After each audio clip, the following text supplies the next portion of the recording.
ये कितना बड़ा आस्था पर चोट है। कोई बोल दे कि आपको मंदिर में पूजा करने से क्या मिलता है। कांग्रेस अब यही सब बोलती है कि हिंदू पर जितना अटैक करो। जिसके घर पे मीटर की रीडिंग 600 से कम है उसको बिजली का बिल 0 आएगा। मेरा बिजली ਦਾ ਬਿੱਲ ਪਹਿਲਾਂ 1 ਸਾਲ ਪਹਿਲਾਂ ਆਵਾ ਤਾਂ ਤੇ ਹੁਣ ਵੀ 1 ਸਾਲ ਹੋ ਗਿਆ ਵੀ ਆਂਦਾ ਨਹੀਂ ਹੈਗਾ ਜਦ ਆਹ ਭਗਵੰਤ ਮਾਨ ਦੀ ਸਰਕਾਰ ਬਣੀ ਆ ਜੀ। ਮੁੰਡਾ ਸਾਨੂੰ ਛੋਟਾ ਕਹਿੰਦਾ ਪਿਛਲੀ ਵਾਰੀ ਬਿੱਲ ਕਿੰਨਾ ਆਇਆ था माँ 3500 रुपया कहना ऐसी 0 आया। माँ फिर ऐसा मुख्यमंत्री पूरे इंडिया में बनना चाहिए।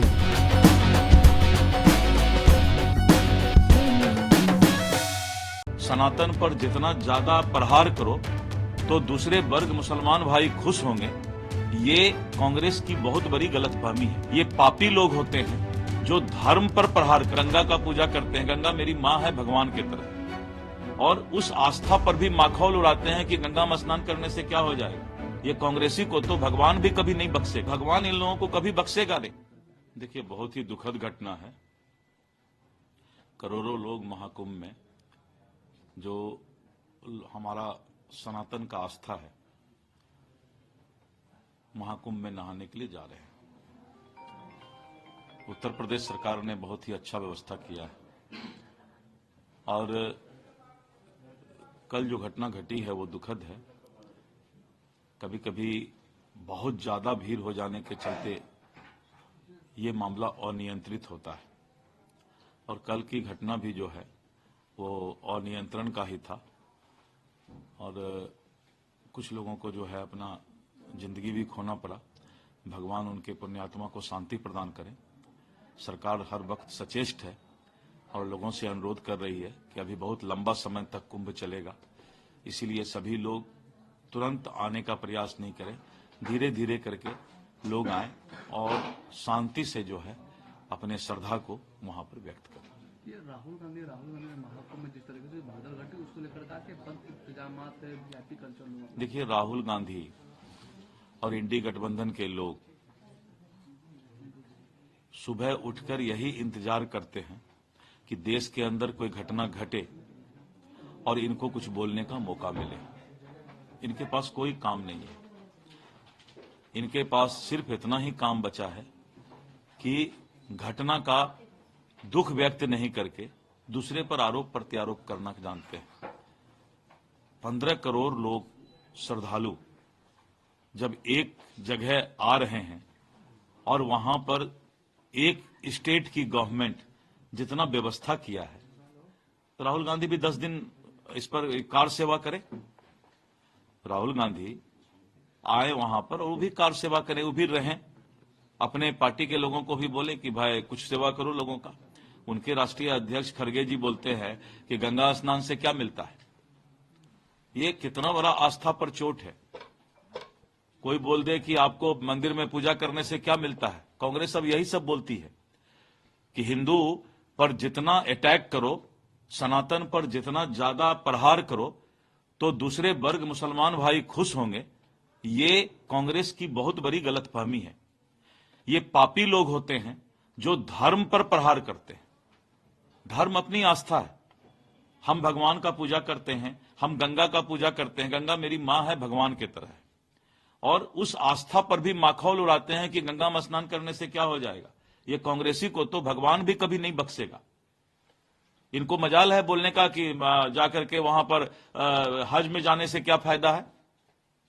अगर किसी कांग्रेसी में हिम्मत है इस बात का बोलने का, तो उसके बाद मैं तैयार हूं कि जिस धर्म के ऊपर, जिस आस्था के ऊपर खिलवाड़ करते हो खिलवाड़ करो। लेकिन सनातन के ऊपर ही सिर्फ बात करना इन लोगों को आसान लगता है, इसलिए भगवान इन लोगों को कभी बख्शेगा नहीं। मैं कोई गंदा शब्द बोलना नहीं चाहता, लेकिन जिस तरह से धर्म का माखौल उड़ाने का प्रयास कांग्रेस करता है, इस देश की सनातन धर्म के लोग कभी कांग्रेस को माफ नहीं करेंगे। देखिए, घटना बहुत दुखद है। हम सब लोग मर्माहत है, और इस संकट के घड़ी में उनके परिवारजनों को धैर्य रखने की क्षमता ईश्वर दे, ये प्रार्थना करेंगे। भगवान से, ईश्वर से प्रार्थना करेंगे। और सरकार से भी अनुरोध करूंगा कि ऐसी घटना आगे नहीं हो, इसके लिए पूरी समीक्षा की जानी चाहिए।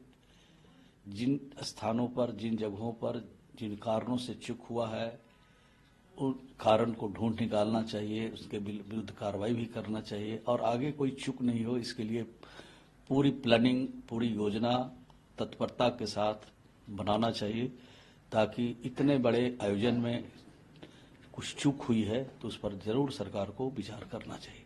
लेकिन राहुल गांधी ने ट्वीट किया है कि जिस तरीके से बद इंतजामात है वहाँ के और वीआईपी जो आ रहे हैं उनके जो वीआईपी कल्चर उनको लेकर है वो खत्म करने की बात कर रहे हैं।